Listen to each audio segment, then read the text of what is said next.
Making wheeler dealers is no easy task, and every episode requires a massive effort from a dedicated team of people. We started all those years ago on a niche channel in the UK. For years, Edd China was the calm genius behind the bench on wheeler dealers, the one who made impossible repairs look effortless. Then one day, he vanished. I'm afraid it's true, and I'm really sorry. After 13 years of making wheeler dealers, I'm now going to be leaving the show. This is the story of what happened after Edd walked away from television, disappeared into his workshop, and quietly began building something no one saw coming. They opened Edd China's garage, and what they found inside will leave you speechless. The truth, it's far stranger than fiction. The sudden exit. In March 2017, Edd China shocked fans of wheeler dealers by announcing his departure from the long-running and beloved automotive series. For over a decade, the tall, affable mechanic had been the heart of the show, renowned for his calm explanations and deep-dive mechanical repairs. But after 13 seasons and hundreds of car transformations, Edd decided to step away, and it wasn't because he'd lost interest in cars. The reasons ran deeper: creative differences with the new direction of the show and a conflict over what wheeler dealers was becoming. The show, originally a low-budget UK series, had evolved into a global success. It paired Edd with co-host Mike Brewer, with Mike handling the buying and selling of used cars and Edd managing the mechanical overhauls. What made wheeler dealers stand out was Edd's detailed workshop segments. Viewers saw the before and after. They learned the process, the nuts, bolts, quirks and workarounds involved in breathing new life into a used car. That transparency, that respect for the craft, became a cornerstone of the show's identity. But change was coming. In 2017, Discovery Channel announced that production of wheeler dealers would shift from the UK to the United States, under the control of a new production company. Along with the move came a new approach to how the show would be made.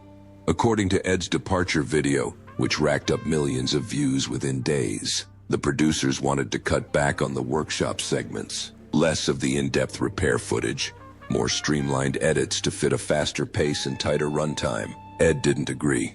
In the video, he explained his reasoning with calm but firm conviction. He said the show's educational value would be diminished by this approach. The risk, he argued, wasn't just to the format, but to its integrity. If viewers were no longer shown the work in sufficient detail, the show would drift towards superficial entertainment rather than a genuine documentation of car restoration. For Edd, that was a red line, and rather than compromise, he walked. Reports from inside the industry at the time suggested tensions had been building behind the scenes for a while. The shift in production also meant a shift in priorities, from mechanical detail to wide appeal, from UK roots to American Polish. Edd, who had built his on-screen persona around transparency and hands-on guidance, didn't see himself fitting into that future. His departure caught fans off guard. Reactions were intense and immediate. Comments poured in on social media. Some angry, some supportive, many simply heartbroken. To many longtime viewers, Edd was the soul of the show. The quiet authority with which he handled everything from seized bolts to entire engine rebuilds had made him a rare kind of TV mechanic. Someone you believed, someone you could learn from. Mike Brewer also responded publicly, expressing sadness over Edd's decision and reaffirming his own commitment to continuing the show. But even as he welcomed a new co-host, former Formula One mechanic Ant Anstead, there was no question that wheeler dealers would be different moving forward. The chemistry between Mike and Edd had taken years to build. Their dynamic wasn't something easily recreated. Edd, for his part, didn't lash out. He avoided the drama and refrained from throwing blame, instead offering fans a calm and reasoned explanation. But the implications were clear. The version of wheeler dealers that had made him a household name was no longer a place where he could do what he believed in. There were also personal consequences. According to reports in outlets like The Sun and Metro, both Edd and Mike received backlash from fans, some of it vitriolic, some of it misdirected. Edd later acknowledged that his decision had stirred strong emotions, and while he stood by his choice, the fallout wasn't easy. In interviews that followed, he described the exit as sad but necessary. A line had been crossed, and for someone who valued quality above all else, there was no turning back. And then, he disappeared. For nearly a year after leaving Wheeler Dealers, Edd kept a low profile. No new shows, no major announcements. Fans wondered, what was he working on? Had he burned out? Was he done with TV altogether? The answers would come, but not yet. First, Edd China needed time. Time to reflect, recalibrate, and, as we would later discover, build something new behind the closed doors of his own garage.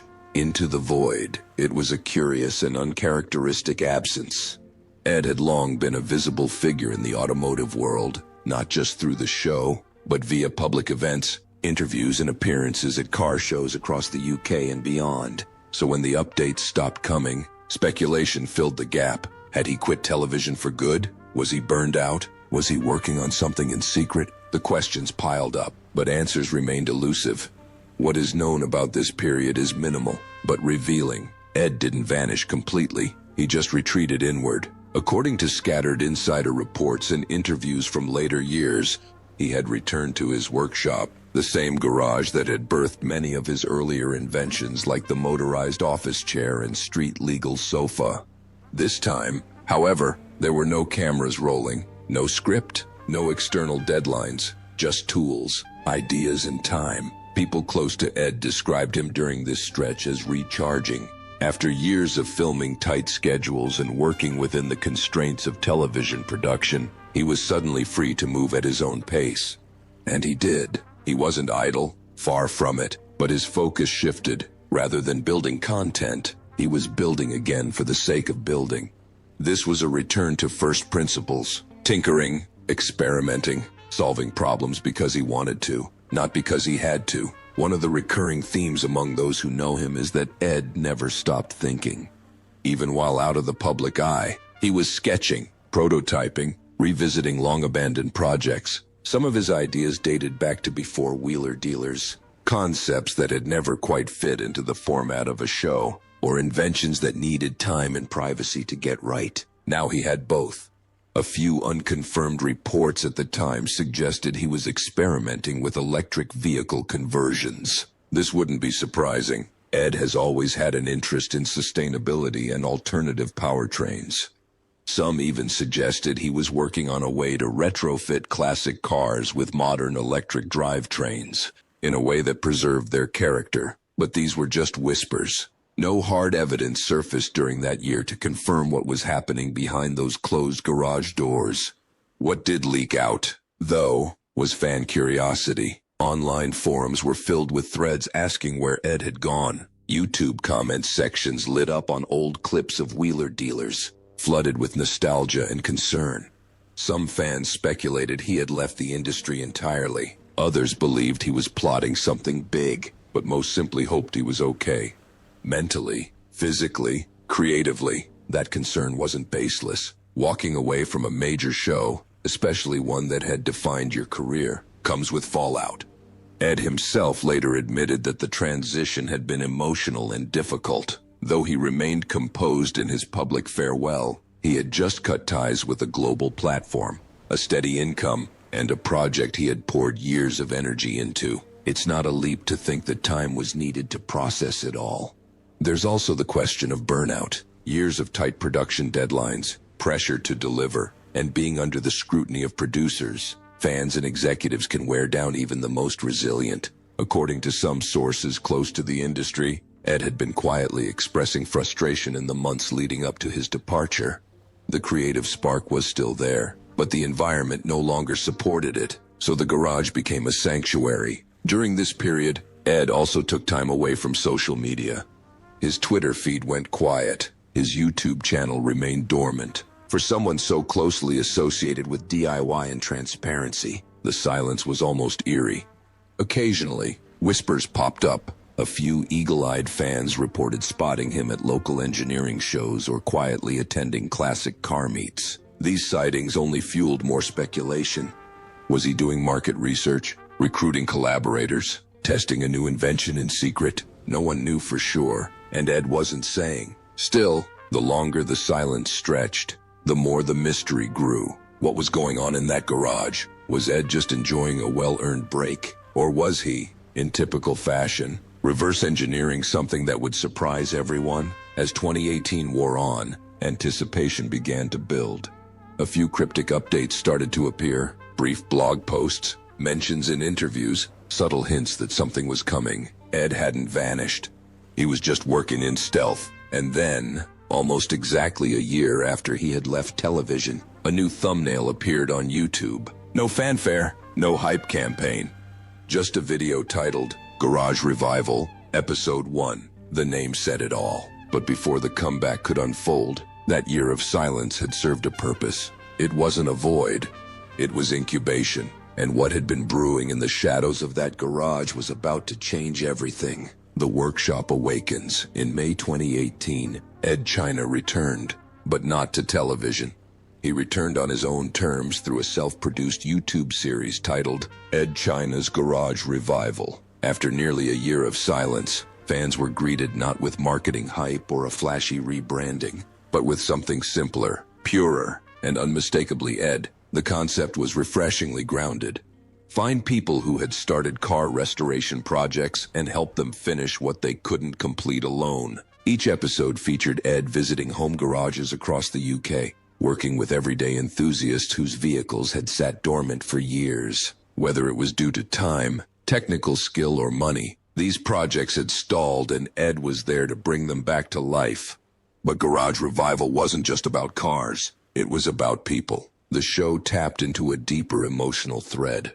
The frustration of unfinished dreams, the passion behind every oily frame, and the sense of relief when someone finally gets the help they need to move forward. Edd wasn't just fixing engines, he was restoring momentum. The first episode centered around a classic VW Golf GTI, abandoned halfway through its rebuild. The owner, who had done everything he could with limited tools and knowledge, welcomed Edd into the chaos of his half-finished project. What followed was a methodical and honest assessment of the car's condition. Edd didn't play for the camera. He didn't simplify things for the sake of drama. He got on the floor, got his hands dirty, and explained exactly what needed to be done and why. That tone became the hallmark of Garage Revival. It was unmistakably authentic. No voiceovers, no canned music, just a camera, a car, and Edd doing what he's always done best, explaining complex mechanical problems in plain English. If a brake line was seized, he showed how to free it. If a gearbox was out of sync, he talked through the internal logic of how it all worked. For fans who had missed his deep dive segments on Wheeler Dealers, this was like a homecoming. The production values were modest by design. Edd was no longer backed by a television studio. There were no executive producers steering the format.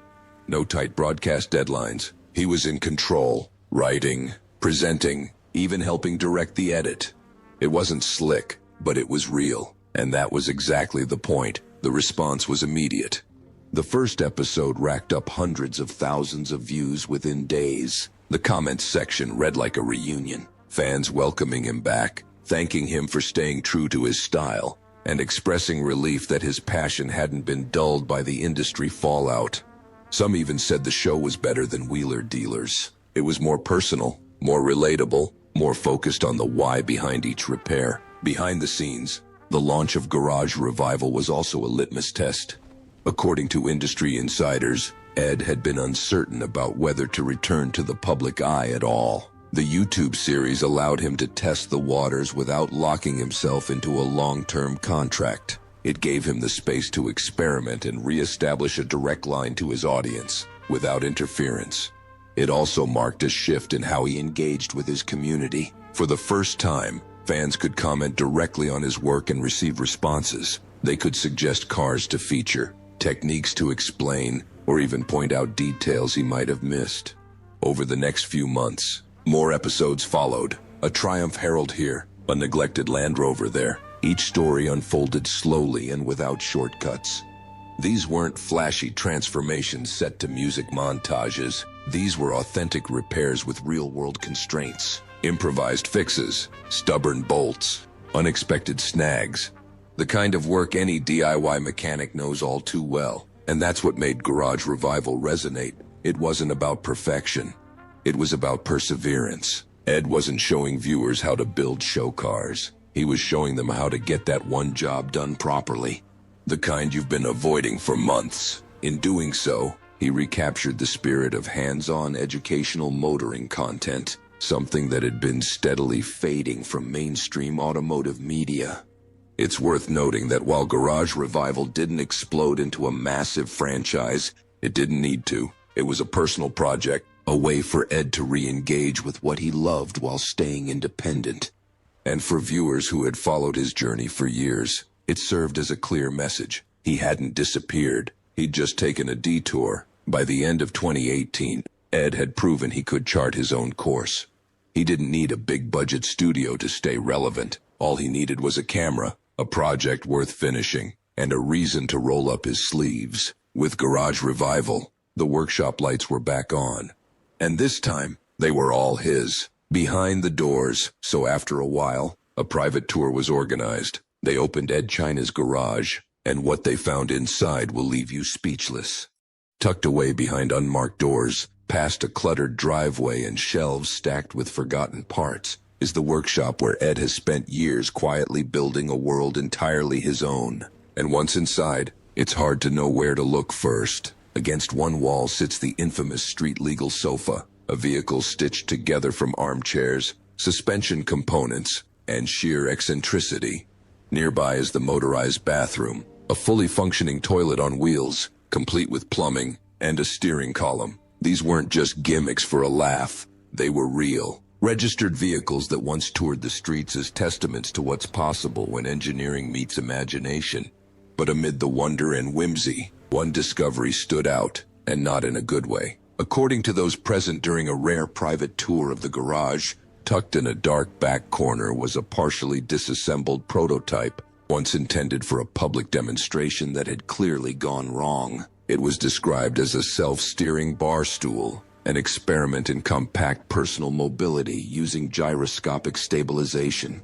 But the project had been abandoned in what can only be described as a disturbing state. Wires dangled from scorched control boxes. Burn marks blackened the plywood beneath.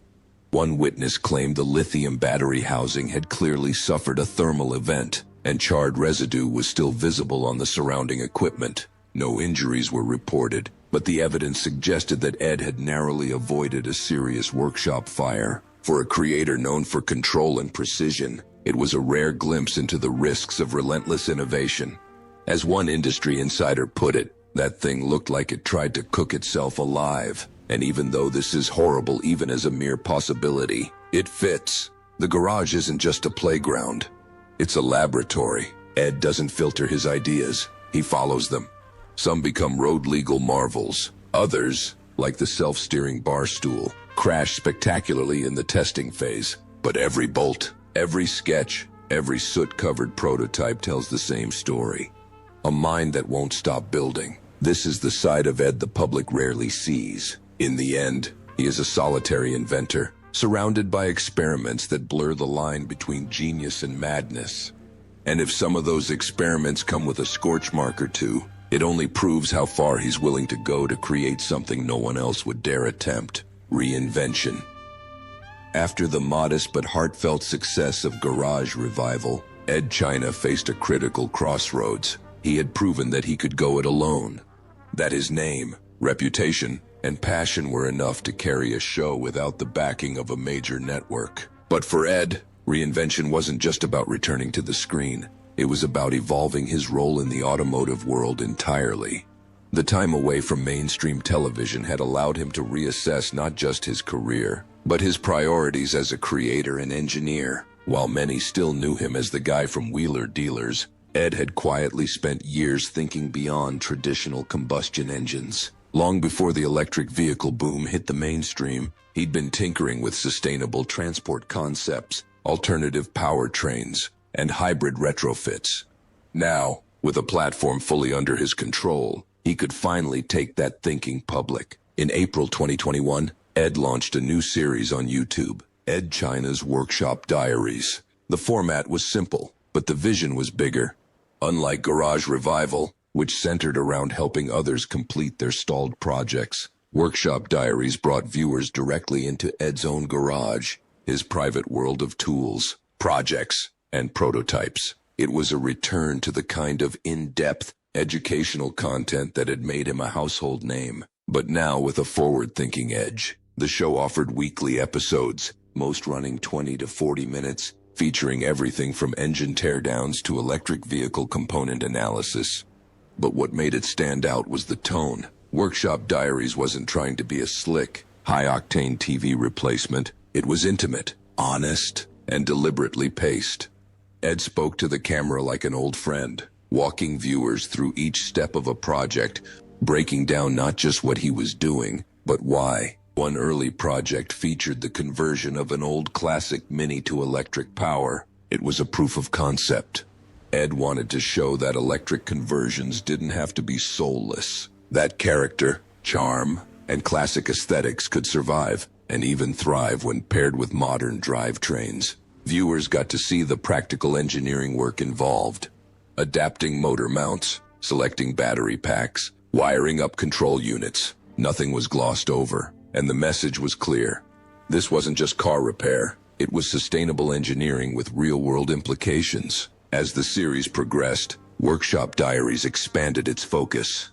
Some episodes leaned into traditional restoration work, refurbishing suspension systems, troubleshooting gearboxes, or diagnosing fuel system issues. Others explored more conceptual topics. No sponsors dictated the content. No advertisers shaped the direction. It was curiosity and craftsmanship, uninterrupted. In many ways, the series represented Edd's clearest statement of purpose yet. A blend of education, innovation, and accessibility. He was challenging conventional thinking, encouraging hobbyists and professionals alike to look at their garages not as storage spaces, but as laboratories. The response to Workshop Diaries was overwhelmingly positive. Comments poured in from fans old and new, praising the clarity of explanation, the depth of knowledge, and the sheer sense of calm the series provided. It wasn't flashy, but it was deeply satisfying. Viewers felt they were learning from someone who cared about the future of mobility itself. There was also an unspoken emotional through line to the series. You could feel, watching episode after episode, that Edd had taken time to heal after his departure from Wheeler Dealers. There was no bitterness, just a quiet confidence that he had found his voice again. The series was therapeutic. A slow, steady reintroduction of a man to the world on his own terms. By the time Workshop Diaries entered its second year, it had grown beyond a niche YouTube channel. It became a hub, a community of like-minded engineers, tinkerers, classic car enthusiasts, and forward thinkers. Edd occasionally brought on guests, sometimes former collaborators or friends from the industry, but the focus never drifted. It remained a one-man show about honest work, careful thought, and engineering that matters. And that leads naturally to the bigger picture. Edd China's legacy. Edd's journey underscores something often overlooked in the fast-moving world of media and automotive entertainment. Staying true to your principles. Edd could have stayed with Wheeler Dealers. He could have taken the paychecks and adapted to a faster, flashier version of himself. But he didn't. He walked away from a successful formula because it no longer aligned with his core belief that the process matters as much as the product. That the how is just as important as the what. That decision, risky as it was, earned him respect far beyond the car enthusiast community. He became a symbol of integrity in an industry where compromise is often the default. His commitment to transparency, quality, and education didn't fade when the cameras turned off. If anything, it grew stronger. Today, Edd continues to produce Workshop Diaries, still diving into new topics, still exploring new technologies, still answering questions that most shows never bother to ask. And for every teenager picking up a wrench for the first time, every garage mechanic struggling with a stubborn bolt, every engineer wondering if it's possible to bring old machines into a cleaner, greener future, he's there, calm, patient, and endlessly curious. His online presence is mentorship at scale, a reminder that craftsmanship isn't dead, that engineering is about problem solving, patience, and purpose. Do you agree? Let us know in the comments.